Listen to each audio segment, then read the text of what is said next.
Hang on.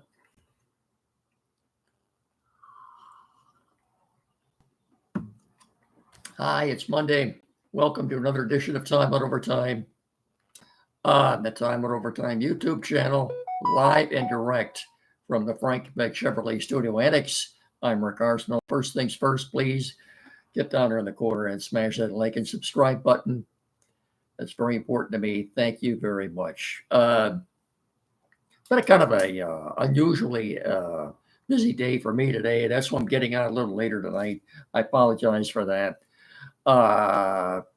Tigers had a great series in Cleveland. They swept the Guardians.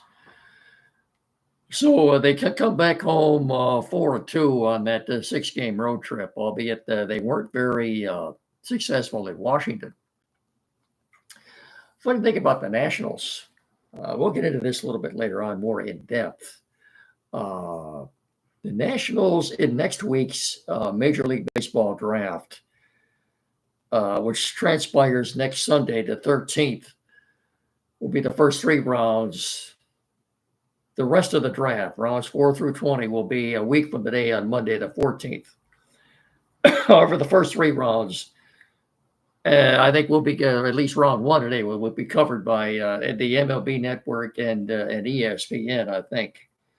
I'll give you a couple of names. I've been looking at a lot of mock drafts for next week. Couple of names that floated out there. The Tigers have the 24th and the 34th pick in the first round. We'll talk about that for a couple of minutes here in just a little bit. I want to getting back to the Nationals, though. They have the first pick in the draft on Sunday. They're picking first. And they have the second worst record in the National League. They're in last place in the National League East. And today, as I said, just a week before the draft, they not only fired their manager, but the general manager. I don't know. As I said, that's very unusual, a week leading up to the draft. Well, obviously, wouldn't you assume that the general manager and his assistants were doing their due diligence on the draft in preparation for Sunday? And now here suddenly they're dismissed. I guess now you know why the Nationals are where they are. Now, they did win a World Series. We're going back quite a few years ago now, but why? So anyway, before we do anything else, before I forget, I guess, in fact, we better get our sponsor obligations out of the way here first. If you're planning on hitting the road this summer, you need to make your first stop Frank Beck Chevrolet wide and let the Beck's service professionals make sure your vehicle is ready for any trip you take. Beck's can check the belts, hoses, electrical connections, make sure there's no surprises waiting. Get in there and let them check the brakes, tires, especially the cooling and air conditioning units. Have them top off all the fluids. Check the tires, of course, and they're there. You're ready to go. Whether you're on vacation, whether your vacation plans are near or far, make sure your vehicle can make the trip. You need to call the Beck Service Department at 517-849-2886 to make your appointment, or stop in to Frank Beck Chevrolet and M99 between Hillsdale and Jonesville. Or follow them on the web at frankbeckchevy.com. Come experience the Frank Beck Chevrolet difference. Oh, that's great advice. Whether you're taking a trip around our great state of Michigan or you're going anywhere in this great country of ours, get in there and make sure that the service pros at Beck's check everything out from top to bottom. I mean, everything, the works. Make sure you're good to go. That's great advice.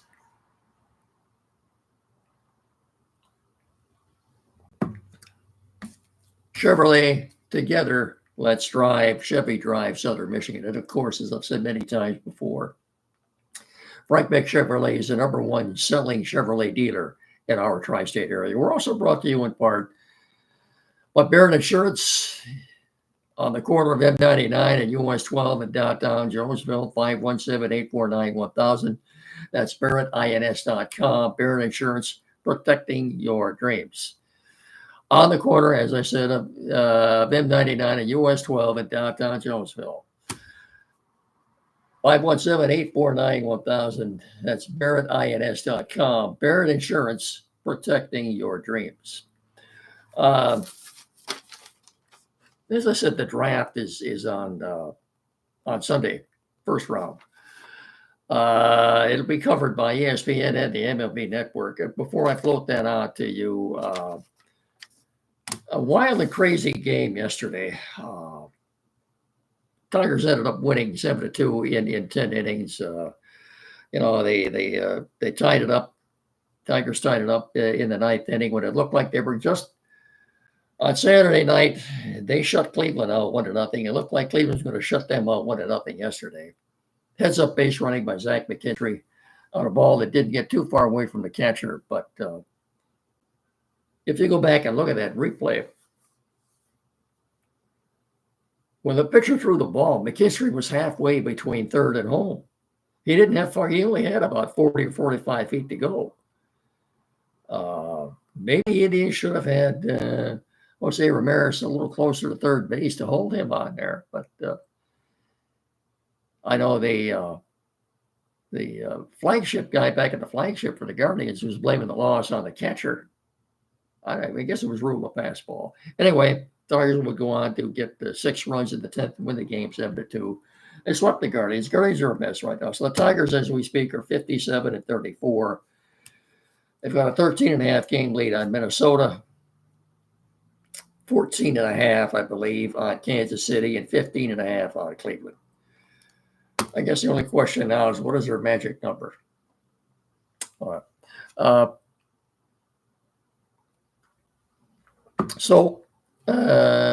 We've got, pardon me, we've got 3 starters. Gleyber Torres is second base, in the outfield, Riley Green and Javier Baez.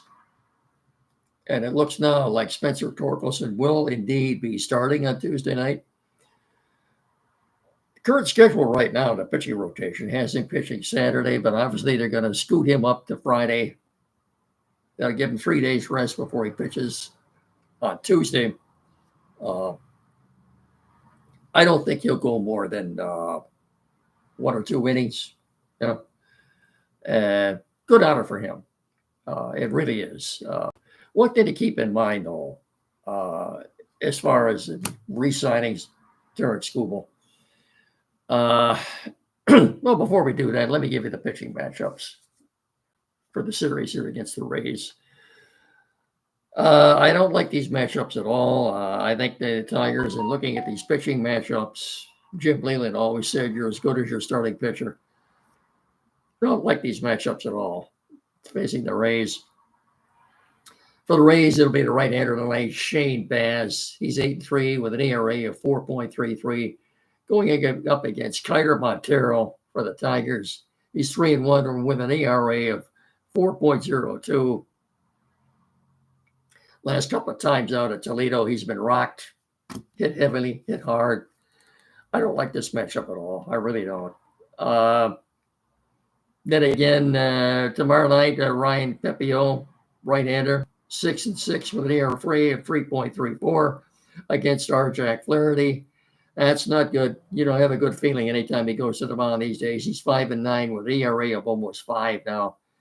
Our only shot at it, to me, looking at this, our only shot at a win would be Thursday afternoon when they're going to pitch Zach Littell, another right-hander, 7-7 with an ERA of 3.5 against Reese Olson for us, 4-3 with an ERA of 2.89.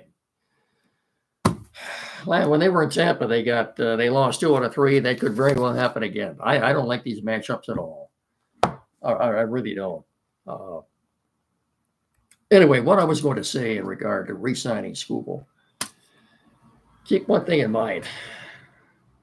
If they don't trade him this offseason or at the trade deadline next year, 2026, there will be, I'm not saying there might be or there could be, I'm saying there will be another lockout.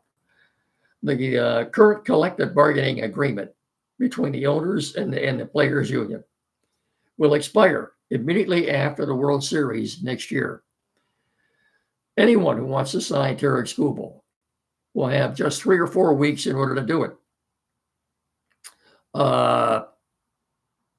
Looking at the last lockout, go back to 2021. The date that it was initiated was on December the 2nd. It started on December the 2nd of 2021. And it was not resolved until March the 10th of 2022. That's almost 4 months. And of course, during a lockout, you can't sign anybody, you can't trade anybody. Players on the 40-man roster cannot use their respective teams' facilities, whether it be up here in Detroit or down at Lakeland. They can have no correspondence with coaches or managers. It's a complete lockout. It's going to happen. I'm telling you right now. I'm not saying it's a possibility. It's going to happen. I think that's another thing that Tarek Skubal and his agent, Scott Boras, have to consider in all this. That could play a factor in this before Boras said and done, but just keep that in mind. This year and next year, and then you got a lockout. I'm telling you that right now, just to get you prepared. And I'm sure anybody who plans on signing Tarek Skubal is going to have to get it done in a hurry, like in 3 or 4 weeks, or they're going to have to wait on it. And of course, Scott Harris, I'm sure, has a lot on his plate too now.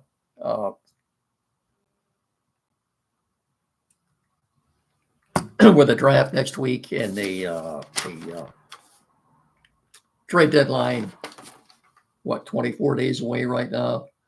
3 weeks from Thursday. I don't know how the guy's going to get any sleep between now and then, but obviously he's working on the draft right now, or maybe doing his due diligence, even regarding trades. But he's obviously a very busy man right now, and I wouldn't want to have his job. But anyway, food for thought. Yankees finally got off the snide and won a game yesterday. They beat the Mets. The natives in the Big Apple are getting restless. I don't know. The Yankees, the Yankees don't make the playoffs this year. I'll guarantee you Aaron Boone won't be back. That's just a simple fact. Then more I wanted to say, a couple of names I'll float around here. Now, I've been looking at a lot of different mock drafts for next week. A couple of names to remember. One is Josh Hammond. This, according to CBS Sports, with the 24th pick, they've got the Tigers taking Josh Hammond, a third baseman from Wesleyan Christian High School in North Carolina. Okay, that's a name I'll float out to you. Another one, another mock I looked at had them in with that 24th pick taking a kid by the name of Kason Cunningham, another middle infielder, shortstop, second baseman, out of Johnson High School in Johnson, Texas, with that 24th pick. The Tigers also get a compensation pick, 34th pick at the end of the first round. One mock I had looked at had them taking an outfielder by the name of Jaden Fausk, Fauske. I hope I'm pronouncing that right. Fausk, I think that's how you from Nazareth Academy in Illinois. There's a couple of names. The closer we get to the draft, the more names I'll float out to you there, but that's just a couple. Keep one thing in mind. Then in the first round, they have the 24th pick, and then they have a compensatory pick at 34 at the end of the first round. So, before we get out of here, Pistons. Look, I still have it. Yesterday was supposed to be kind of a decision day on that sign and trade with Schroeder and the Kings. He indeed has signed with the Kings. Possibility, I'll give you 5 names, the possibility that the Pistons could end up getting 5. Malik Monk from the Kings, Sacramento Kings. Harrison Barnes, San Antonio Spurs. Kyle Kuzma, the Milwaukee Bucks. PJ Washington of the Dallas Mavericks, or even Sam Hauser. Sam Hauser of the Boston Celtics. Any of those 5, I think, would help. Are they better off now than they were when the season ended, when they lost to the Knicks? I think they are. Slightly. I think they're better off now than when the season ended with the Knicks. Before we get out of here, too, a good word for a good man, before I forget. Quality PC, downtown Hillsdale. 517-610-5372. 37 Walton Street, across the street from Fat Jack's Automotive. Tech service. It's the only place around here, folks, to go for technical service. There's no other place. These are the guys. 37 Walton Street. Anything at all. Tim Lilly and his staff there can pretty much resolve any technical issues you have. Computers never used, flat screen TV, mounting, programming. Perhaps you're changing internet providers. You need that installed. Printers never used, anything at all. Get in there and see them, will you please? 517-610-5372, or tell them Rick and Mickey sent you. Thank you very much. I think that's going to about do it. Oh, don't forget the Lions. One final word about them. Lion rookies report 9 days from now on the 16th. And then the veterans 3 days later, the full squad, first full squad workout 2 weeks from yesterday on the 20th. Well, that'll be here before you know it. And of course, the Hall of Fame game on July 31st. So we've got two events going on that day. That's the trade deadline date. I'm sure Tigers will be making news, and you've got the Lions playing the LA Chargers in Canton in the Hall of Fame game. Okay, that's going to do it. Sorry we got a little late tonight, but busy day. Don't forget, we'll talk to you all again on Wednesday. Remember the Saturday morning timeout show with Andy and Jed from 9 to 10 here locally on WCSR 92.1 FM. But until Wednesday then, remember, please treat each other with respect. Have a good rest of your evening. Thanks so much for watching and listening. I really appreciate it. Tell your friends. So until Wednesday, so long, everybody. Have yourselves a great evening, and go Tigers.